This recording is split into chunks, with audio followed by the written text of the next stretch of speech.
一个惊掉下巴的数字，你信不信？美国现在有近80%的家庭已经负担不起中位数的房价了。这不是天方夜谭，而是残酷的现实。看这张图表，美联储的这2年连续加息，让美国半数的家庭甚至买不起高于25万美金的房子。而这样的情况，在疫情前的20年里是前所未有的。即使在08次贷危机前，也有近半数的家庭是能负担得起房贷的。美联储的加息大戏，让无数的家庭的美国梦已经破灭。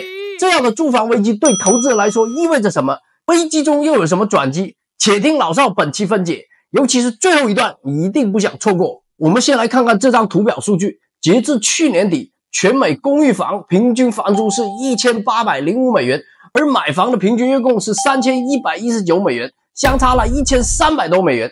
沿海地带一些热门的地区，如加州三藩、圣何塞、佛州迈阿密等地，这个差距甚至超过了5000美金。这样的差距是前所未有的。疫情前10年的房租和买房的月供差距基本上是不超过300美元。也就是说，过去人们在租房和买房之间更容易随意选择，但是现在大多数租房的人很难随意买房了。如果是你会选择是租房还是买房？加息自然是造成这住房危机的第一个罪魁祸首，让住房成本飙升。但让人欣慰的是，随着美联储按下暂停键，利率稳定下来，购房的成本差距有望缩小。不过也别指望它能回到疫情前的300美元或者更低的差距。独栋住宅的长期短缺是另一个大问题。从图表中可以看出，08次贷危机前10年平均每年建造135万套独栋住宅，而后10年平均每年只建造80多万套。开发商的供给追不上需求，在这种高利率、高房价、供给不均衡的状态下，老百姓买房的年龄只好往后推迟。从这张对比图可看出，2013年美国人首次购房的中位数年龄是31岁，而到了2023年，这个中位数年龄推迟到了35岁。算上买投资房的话，整体买家年龄推迟了7年。老百姓不买房，那就得租房，但是独栋住宅的供给不足，同时也使得租金更贵，可负担性的问题愈发严重。相比之下，这后10年里，新建公寓增加了 47%， 供给的增加使得公寓租金更可负担。这意味着大多数老百姓不得不在公寓里租住更长的时间。从这张图表中也能反映出，全美公寓租房的平均租期呈现出逐渐增加的趋势。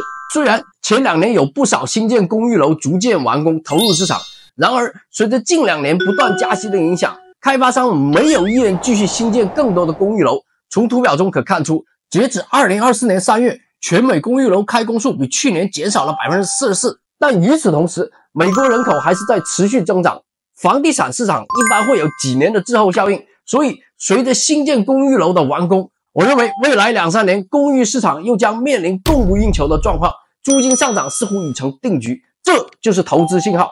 所以老邵认为，这一轮加息周期之后，公寓楼市场会大概率朝着越来越好的方向走。2024至2025年间将是投资公寓楼的黄金时期，原因是由于在疫情期间建造的大量公寓楼完工，这些公寓楼从2023年开始涌上市场，2024年预计达到完工数量的峰值。这些完工的公寓楼单元会给市场造成压力，浮动利率的商业贷款到期和加息的影响，这些都会对现有的公寓楼物业造成销售压力，迫使其打折出售，这将为精明的投资人提供绝佳的入场机会。事实上，由于加息的原因，2023年一整年里商业地产交易量大减，商业地产私募巨头黑石在2023年里也基本上暂停收购，而最近黑石的入场就是很好的印证。黑石4月份进行了迄今为止最大的交易，收购了100亿美元的 Air 社区，涵盖76个公寓楼物业，近3万单元。黑石之前就说过，一旦他们得出结论，认为美联储不再加息，他们就会重新进入市场。